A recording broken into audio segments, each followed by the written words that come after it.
बढ़ते हैं, commodity market पर नजर डालते हैं और कमोडिटी मार्केट पर रणनीति बताने के लिए आज हमारे साथ टेक्निकल आईक्यू के अखिलेश जैन जुड़ चुके हैं। अखिलेश जी, बहुत बहुत शुक्रिया समय निकालकर जुड़ने के लिए। सबसे पहले सोने और चांदी की बात करेंगे।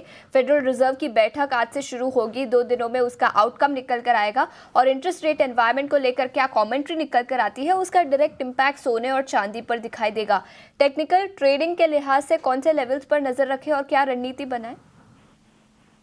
गुड मॉर्निंग आशीष भैया। देखिए, ईयर एंडिंग करीब है और इस तरह का ये जो न्यूज है फैक्ट का, ये काफी हद तक हमने प्राइजेस के अंदर डिस्काउंट होते हुए देखा पिछले कुछ सत्रों में। और यहाँ पे काफी एक्सपेक्टेशंस लो लगाई जा रही है। रीजन इज दैट कि जो पीपीआई के डेटा आए थे वो काफी बुलिश टोन में आए थे, तो कहीं ना कहीं एक कंसर्न है कि फेड रेट्स यहाँ पे बढ़े और आने वाले साल में भी कोई अग्रेसिव यहाँ पे एक्शन लिया जाए। हालांकि टेक्निकल ट्रेडिंग की बात करें, बिकॉज काफी ज्यादा करेक्शन हमने इन दोनों ही प्रीशियस मेटल्स में देखा है, तो फॉर दिस वीक मैं बाइंग की रिकमेंडेशन यहाँ पे करना चाहूंगा, क्योंकि रिस्क के लिहाज से यहाँ पे ट्रेड्स फेवरेबल हो सकते हैं। तो मुझे लगता है गोल्ड को करंट मार्केट पे जो भी क्लोजिंग भाव आया है वहां से लेकर 76,775 तक आप बाइंग का मन रखें। इसमें स्टॉप लॉस प्लेस कर सकते हैं आप 74,425 का। मुझे लगता है ग्रेजुअली भाव यहाँ से एक बार 1,001 पॉइंट की अपसाइड देख सकते हैं, तो 70,700 से 800 तक की रेंज में मुझे गोल्ड यहाँ पे दिख रहा है। वहीं कंपेयर टू गोल्ड, सिल्वर थोड़ा सा अंडर परफॉर्म कर सकता है फॉर शॉर्ट टर्म। हालांकि बाइंग की रिकमेंडेशन है यहाँ पे स्पेसिफिक आप इकार्ड में 375 के ऊपर बाय ले सकते हैं। स्टॉप लॉस आप 91,000 का लगाए। ग्रेजुअली इसमें भी भाव अप टू 92,000 तक देखने को मिल सकते हैं। तो ये अपसाइड मुझे कैप लग रही है, बट टेंटेटिव आप इन प्राइस लेवल्स पे बाय कर सकते हैं। जी ठीक है, तो ये नजरिया प्रेशियस मेटल मार्केट पर, सोने और चांदी पर आपने अपनी रणनीति बताई, लेकिन इसके अलावा क्रूड पर आपका क्या नजरिया होगा? ओपेक प्लस की बैठक हो चुकी, कई जो बड़े ट्रिगर्स थे उसके लिहाज से तो और कुछ नहीं बचा, लेकिन ट्रेडिंग की रणनीति क्या होगी क्रूड और नेचुरल गैस यहाँ पर? देखिए, जो मेन कंसर्न है after discounting all the fundamentals, जो मेन रीजन है वो कहीं ना कहीं चाइना की डिमांड को लेकर है।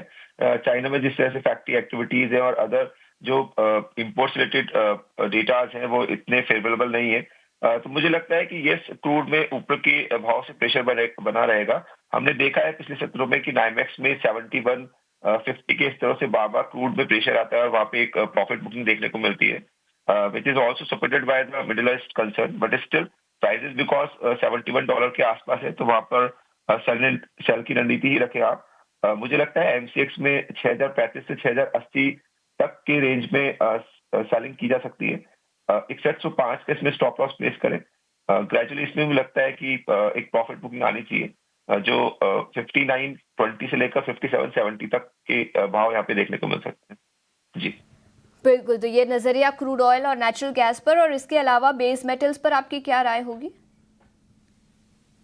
बेस मेटल में थोड़ा सा एक पॉजिटिवनेस यहाँ पे देखने को मिल सकता है। थोड़ा सा जो डिमांड है इलेक्ट्रॉनिक लाइक अप्लायंस में लेकर उस सेक्टर से यहाँ पे थोड़ा सा डिमांड निकल के आया है, तो ट्रेडिंग प्रोस्पेक्ट से यहाँ पे बाय की जा सकती है। कॉपर स्पेसिफिक ट्रेड लेना है तो 213 214 के आसपास आप प्राइस बाय करें।